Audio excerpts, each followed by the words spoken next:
apprend beaucoup à être un manager et même un leader. Il y a d'ailleurs des écoles pour cela et beaucoup de stages de formation sur ce thème. On prône l'idée que les entreprises ne tournent pas rond à cause d'un mauvais management, ce qui implique évidemment les sphères dirigeantes et aussi les managers intermédiaires. On entend beaucoup la citation attribuée à Mao, le poisson pourrit toujours par la tête, ou bien une métaphore plus ménagère mais très parlante, on nettoie toujours un escalier par le haut. Tout cela est vrai. Chacun peut le vérifier au quotidien et les études sur les pratiques de management le valident.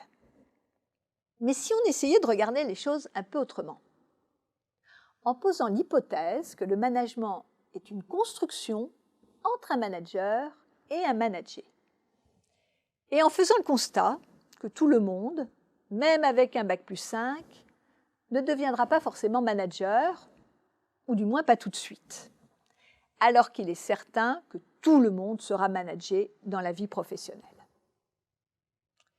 Et finalement, on n'apprend pas à manager son manager. Or, à bien y réfléchir, cela améliorerait peut-être la situation dans bien des entreprises ou des organisations. On éviterait des situations problématiques et pourvoyeuses de nombreux dysfonctionnements.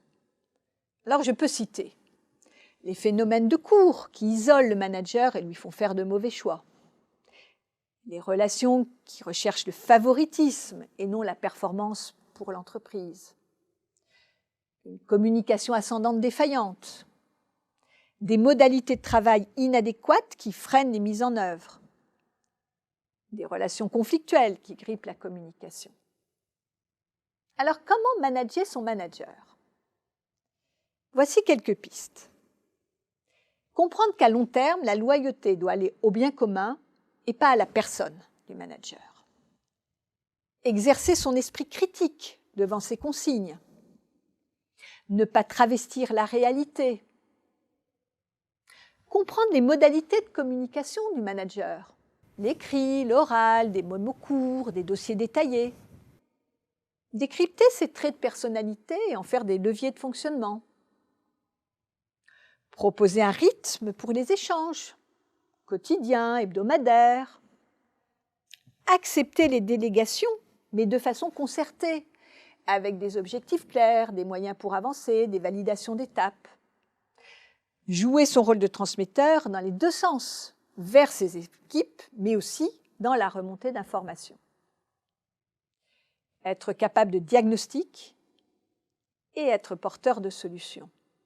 Et ne pas se mettre en situation de compétition avec les autres collaborateurs directs.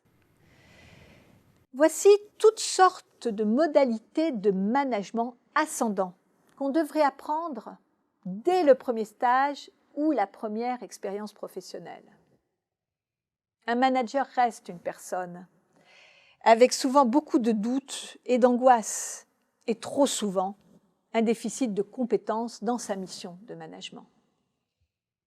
La responsabilité du manager est de comprendre que le management naît de l'interaction entre lui-même et son manager, dans ce qu'il peut y avoir de pire, mais surtout de meilleur.